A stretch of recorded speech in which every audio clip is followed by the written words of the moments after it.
Hello students, कैसे हैं आप। उम्मीद है आप सब बढ़िया होंगे। आपकी पढ़ाई बहुत ज़्यादा अच्छी चल रही होगी। ठीक है, आज मैं आपके लिए लेकर आया हूँ केमिस्ट्री का 10 चैप्टर। तो टाइम वेस्ट ना करते हुए हम स्पीड के साथ इस चैप्टर को कंप्लीट करने की कोशिश करते हैं। ठीक है साथियों, चलिए। तो आज का हमारा फर्स्ट क्वेश्चन है, हाइड्रोकार्बन किसे कहते हैं। तो देखेंगे आप लोग ध्यान से कि वे पदार्थ जो हाइड्रोजन एवं कार्बन से मिलकर बने होते हैं हाइड्रोकार्बन कहलाते हैं। ठीक है, इजी है। आप लोग जानते भी हैं कि हाइड्रोकार्बन क्या होता है, उसके नाम से ही पता चलता है कि वे पदार्थ जो हाइड्रोजन एवं कार्बन से मिलकर बने होते हैं हाइड्रोकार्बन कहलाते हैं। ठीक है, सामान्य परिचय की अगर हम बात करेंगे इसकी, तो हाइड्रोकार्बन या फिर एल्केन है ना। हाइड्रोकार्बन के ऐसे व्युत्पन्न जो हाइड्रोकार्बन के एक या एक से अधिक हाइड्रोजन परमाणुओं को हेलोजन परमाणुओं से प्रतिस्थापित करने पर प्राप्त होते हैं हेलाइड कहलाते हैं। ठीक है, क्या कहलाएंगे, हेलाइड कहलाते हैं। तो आप लोगों को इसको अच्छे समझ लेना है कि ये हाइड्रोकार्बन के, ठीक है, आप देख सकते हैं कि ये हाइड्रोकार्बन है, यहाँ से आपको आर एच है ना। हाइड्रोकार्बन के ऐसे व्युत्पन्न जो क्या होता है, हेलोजन परमाणुओं को, ठीक सॉरी, हाइड्रोजन जो परमाणु है इसको किसके द्वारा, हेलोजन परमाणु के द्वारा प्रतिस्थापित करने पर प्राप्त होते हैं, क्या कहलाते हैं, हेलाइड कहलाते हैं। तो यहाँ से CH3X आप देख पा रहे हैं ये क्या है, हेलाइड है। ठीक है ना। तो इनको प्रतिस्थापित करने से जो प्राप्त होते हैं वो हेलाइड कहलाते हैं। रिएक्शन देख सकते हैं आप यहाँ पे कि RH और प्लस जो X है, X यानी हेलोजन, तो इसने क्या किया, इसको प्रतिस्थापित कर दिया तो हमें हेलाइड प्राप्त हुए। नीचे से देखेंगे आप, हेलाइड दो प्रकार के होते हैं। अच्छे से देखते हुए चलें, आप सब समझते हुए चलना है आपको। हेलाइड दो प्रकार का होता है, पहला है एलिफेटिक हेलाइड, ठीक है, और सेकंड है आपका, तो देखिए एलिफेटिक और दूसरा होता है एरोमेटिक। एलिफेटिक में आपको समझना है जिनमें कि कार्बन परमाणु की खुली श्रृंखला होती है, और एरोमेटिक का मतलब होता है जिनमें कार्बन परमाणुओं की बंद श्रृंखला पाई जाती है। तो एलिफेटिक में देखेंगे आप लोग, इस प्रकार के हेलोजन में क्या होता है, बेंजीन नहीं पाई जाती है ना, मतलब कि क्या होता है, कार्बन परमाणु की खुली श्रृंखला पाई जाती है। यह भी एलिफेटिक हेलाइड तीन प्रकार का होता है, हेलो एल्केन, ठीक है ना, अच्छे समझे आप, हेलो एल्केन, हेलो एल्किन और हेलो एल्काइन। चूंकि हमारे 10 चैप्टर का नाम ही है हेलो एल्केन और हेलो एरिन्स, तो हेलो एल्केन, हेलो एल्किन और हेलो एल्काइन। सेकंड टाइप्स होता है हमारा एरोमेटिक, जिनमें बेंजीनिंग पाई जाती है। बे यौगिक जिनमें बेंजीनिंग पाई जाती है एरोमेटिक हेलाइड कहलाते हैं। तो आप लोग अच्छे से देख पा रहे हैं यहाँ से कि ये बेंजीनिंग है, ठीक है, जिसमें बेंजीनिंग होती है वो क्या होता है, वो एरोमेटिक हेलाइड होते हैं। तो जिनमें कि क्या होता है, बेंजीनिंग पाई जाती है एरोमेटिक हेलाइड कहलाती है। क्लोरोबेंजीन इसका एग्जाम्पल है, मतलब क्या है कि बेंजीनिंग के ऊपर कोई भी हेलोजन जुड़ा होता है। ठीक है, तो एरोमेटिक हेलोजन यौगिक ही हेलोएरिन्स कहलाते हैं। हम बात करते हैं हेलो एल्केन की, तो ध्यान रखिएगा जब एल्केन में से एल्केन, ठीक है ना, जब एल्केन में से हाइड्रोजन परमाणु हेलोजन परमाणु के द्वारा प्रतिस्थापित होते हैं तो हेलो एल्केन हमें प्राप्त होता है।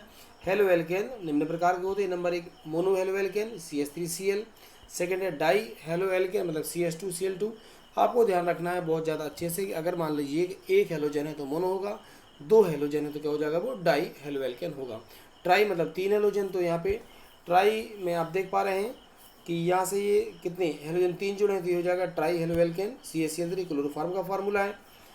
और नंबर लास्ट हमारा टेट्रा हेलो एल्केन मतलब चार हेलोजन जुड़े हैं CCl4, यहाँ पे कार्बन टेट्रा क्लोराइड इसका एग्जाम्पल हो जाएगा। जो सबसे पहले मैंने पढ़ा था मोनो हेलो एल्केन, वो निम्न प्रकार के होते हैं। पहला है प्राथमिक मोनो हेलो एल्केन, ध्यान से देखेंगे आप इसको कि ऐसे कार्बनिक यौगिक जिनमें हेलोजन परमाणु प्राथमिक कार्बन से जुड़ा होता है प्राथमिक मोनोहेलोकेन कहलाते हैं। और प्राथमिक कार्बन वह कार्बन होता है जिस पर दो या तीन हाइड्रोजन परमाणु उपस्थित होते हैं। द्वितीयक मोनो हेलो एल्केन की बात करते हैं तो ऐसे कार्बनिक यौगिक जिनमें हेलोजन परमाणु द्वितीय कार्बन से जुड़ा होता है, और द्वितीय कार्बन वह कार्बन होता है जिस पर एक हाइड्रोजन या फिर एक हेलोजन संलग्न रहता है। इसमें आप एग्जाम्पल में देख पा रहे हैं, ये यहाँ पे द्वितीय कार्बन है, ठीक है ना, तो इस पर एक हाइड्रोजन और एक क्या है यहाँ पे हेलोजन जुड़ा हुआ है। ठीक है, अगला है हमारा तृतीयक मोनोहेलो एल्केन। तो ऐसे कार्बनिक यौगिक जिनमें हेलोजन परमाणु तृतीय कार्बन से संलग्न रहता है तृतीयक मोनोहेलो एल्केन कहलाते हैं। तृतीयक कार्बन वह कार्बन होता है जिसकी संयुक्त कार्बन से पूरी होती है। ठीक है, देखिए अब आइए पे यहाँ से हेलो एल्केन बनाने की विधि है। पहले हमारी हाइड्रोकार्बन से बनाएंगे हम।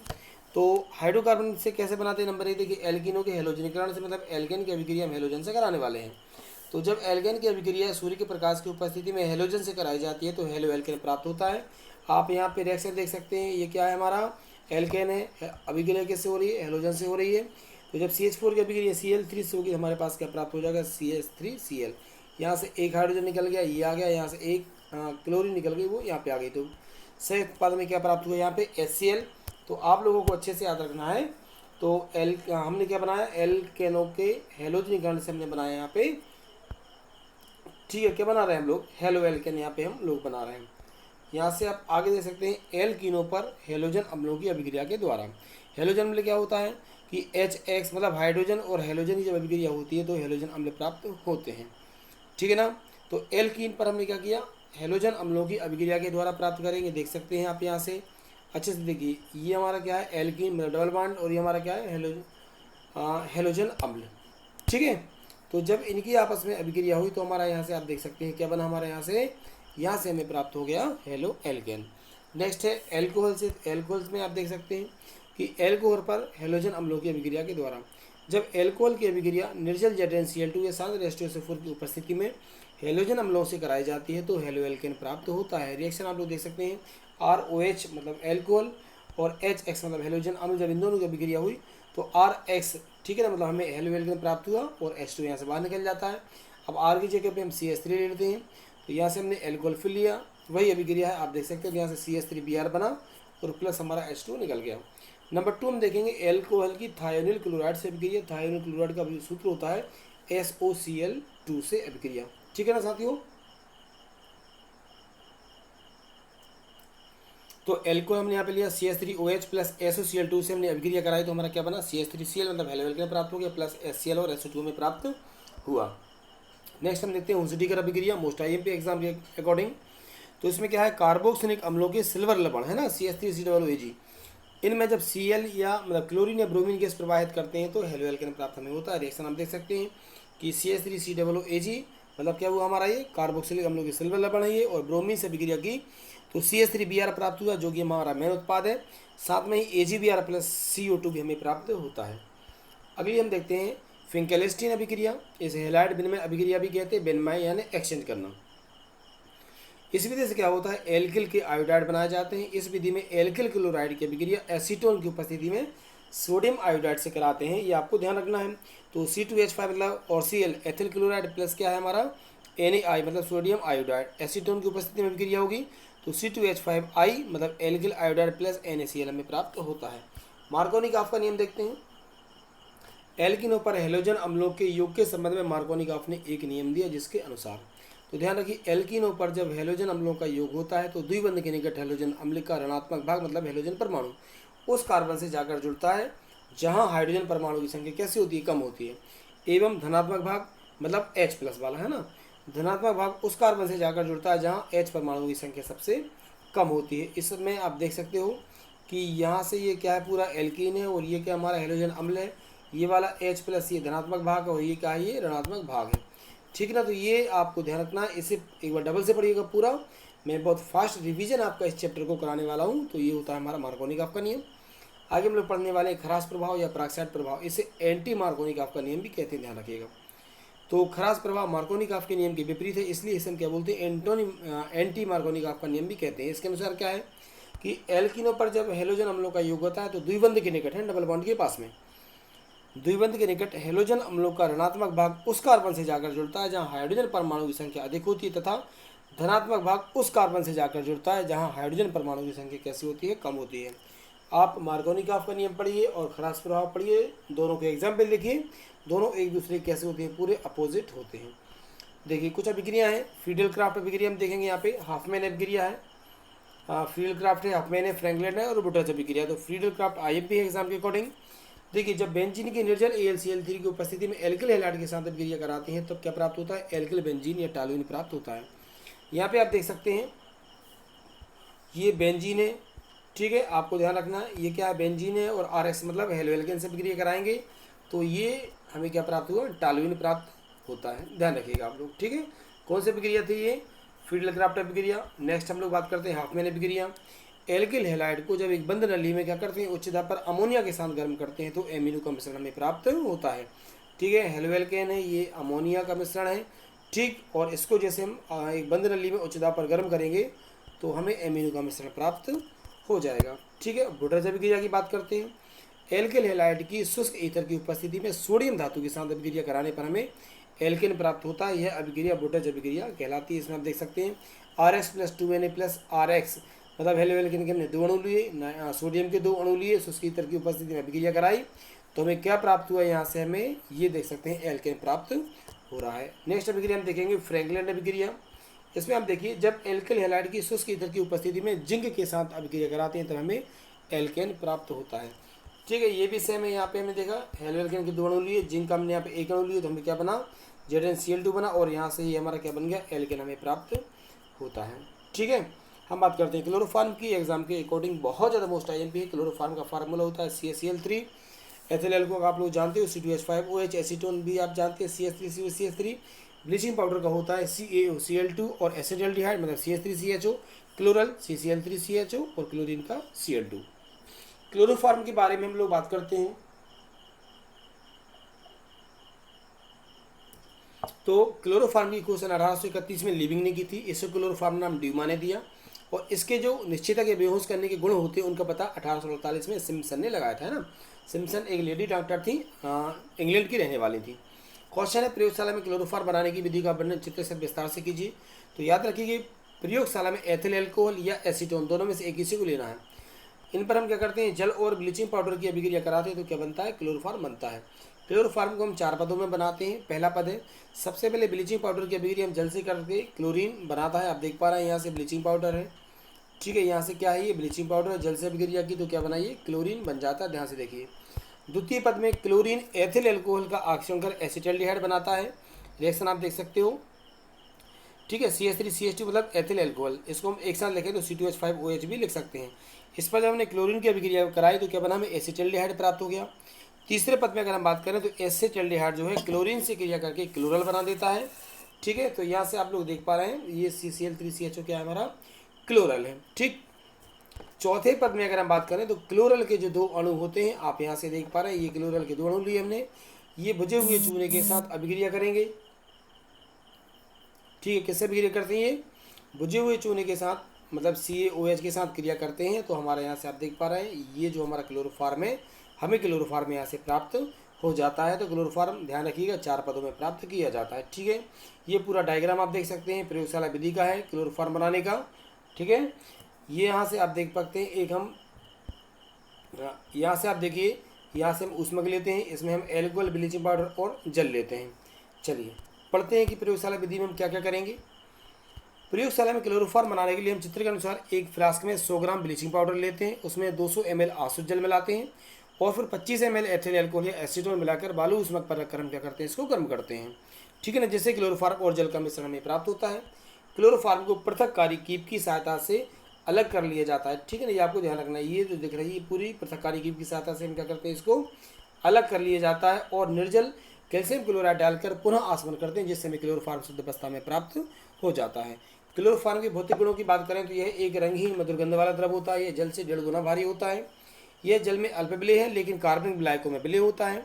अधिक देर तक सूंघने पर बेहोशी उत्पन्न करता है, और सामान्यतः यह अज्वलनशील लेकिन जलाने पर हरे रंग की ज्वाला के साथ जलता है।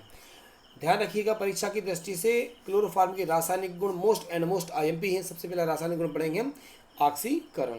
तो क्लोरोफार्म जो है सूर्य के प्रकाश की उपस्थिति में वायु के साथ ऑक्सीकरण होकर फास्जीन गैस बनाता है। यह एक हानिकारक ये विषैली गैस होती है, ठीक है। रिएक्शन आप देख सकते हैं, क्लोरोफार्म प्लस O2 के हम यहाँ पे रिएक्शन कर रहा है सूर्य के प्रकाश की उपस्थिति में, तो 2COCl2 बन रहा है। जो COCl2 है ये आपको ध्यान रखना फास्जीन गैस होती है। आगे हम बात करेंगे क्लोरोफार्म को गहरे या नीले भूरे रंग की कांच की बाटलों में रखा जाता है, क्यों। तो क्लोरोफार्म को गहरे या नीले भूरे रंग की कांच की बाटलों में रखते हैं, जिससे क्या होता है, क्लोरोफार्म वायु तथा सूर्य के प्रकाश में ना पहुंच सके। अगर यह उनसे अभिक्रिया करता है तो यह हानिकारक फास्जीन गैस का निर्माण कर लेता है, ठीक है। आगे बढ़ते हैं, क्लोरीकरण की बात करेंगे।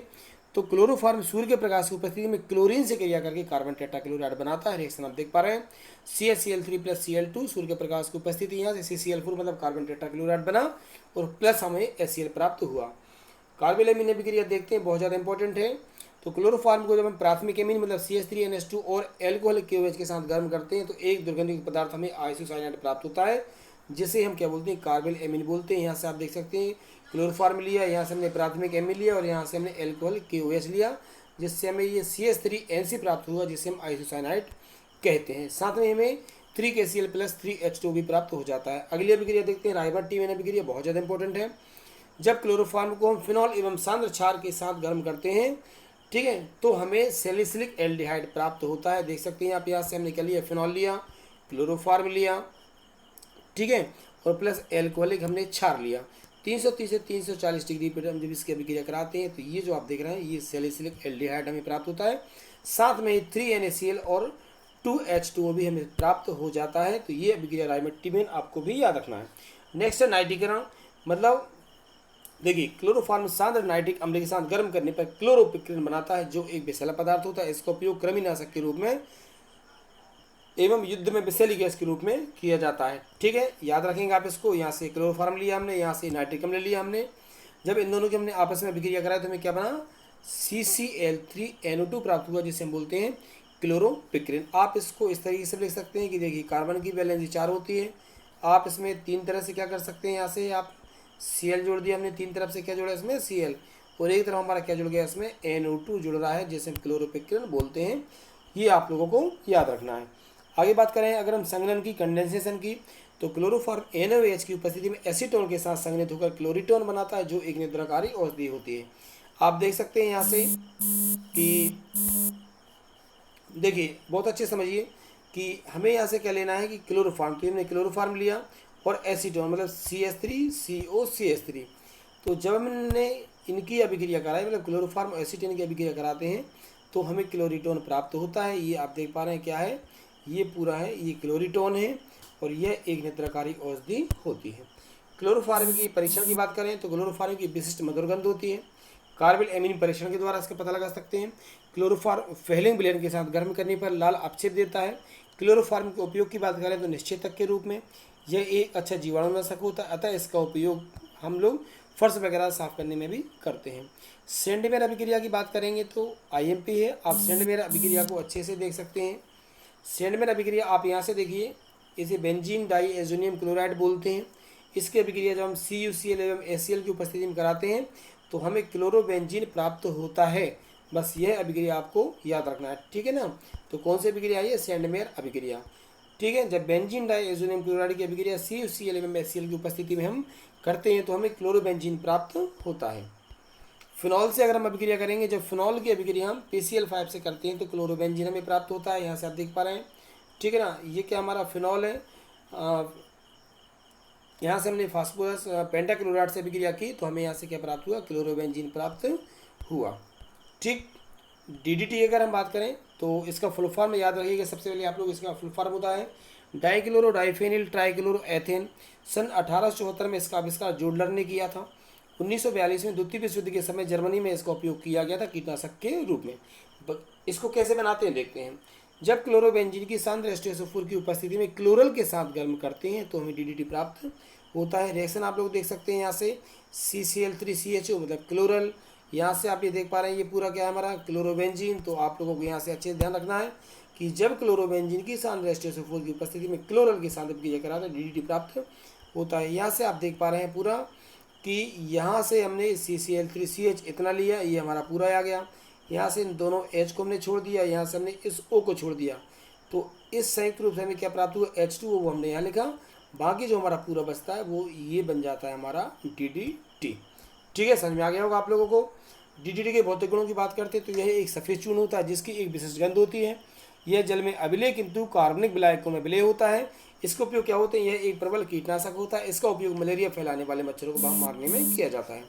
नेक्स्ट हम पढ़ेंगे BHC बेंजीन हेक्साक्लोराइड। इसको हम लिंडेन गैमेक्सिन या 666 के नाम से भी जानते हैं। BHC को सबसे पहले 1825 में माइकल फेराडे ने बनाया था। इसको बनाने की विधि देखते हैं कि जब बेंजीन को सूर्य के प्रकाश की उपस्थिति में हम क्लोरीन के साथ मिलाते हैं तब हमें BHC प्राप्त होता है। आप इसकी रिएक्शन देख सकते हैं, ये हमारा बेंजीन है, इसके अभिक्रिया हम किससे करते हैं, क्लोरीन से करते हैं। तो यहाँ से आप ये पूरा स्ट्रक्चर देख सकते हैं। इसका फार्मूला हो जाता है, आपको ध्यान रखना है, C6H6 और Cl6, ये तीनों 6 आ जाते हैं, इसलिए इसे 666 भी कहा जाता है। तो आपको ध्यान रखना है, यह एक क्या होता है, सफ़ेद पाउडर होता है। ये आपको अच्छे से समझना है। ठीक है स्टूडेंट्स, तो ये 10 चैप्टर में जो मोस्ट IMP था आपके एग्ज़ाम के अकॉर्डिंग, जो कि आपका 9 तारीख को केमिस्ट्री का पेपर होने वाला है, मुझे 100% पूरा भरोसा है कि इन्हीं में से आपके वार्षिक परीक्षा में प्रश्न आने वाले हैं। तो आप इसमें जितने भी मैंने आपको IMP रिएक्शंस और क्वेश्चन बताए हैं उनको आप अच्छे से तैयार कीजिए ठीक है, मैं कोशिश कर रहा हूँ कि अगले 3 से 4 दिन में आपकी टोटल केमिस्ट्री के वीडियो आप तक को प्रोवाइड करा सकूँ मैं। तो जिन भी स्टूडेंट्स ने मेरे चैनल को सब्सक्राइब नहीं किया वो चैनल को सब्सक्राइब जरूर करें, लाइक कीजिए, कमेंट कीजिए और शेयर कीजिए। खूब अच्छे से पढ़िए, आप लोगों का पेपर बहुत अच्छा जाने वाला है। Good night.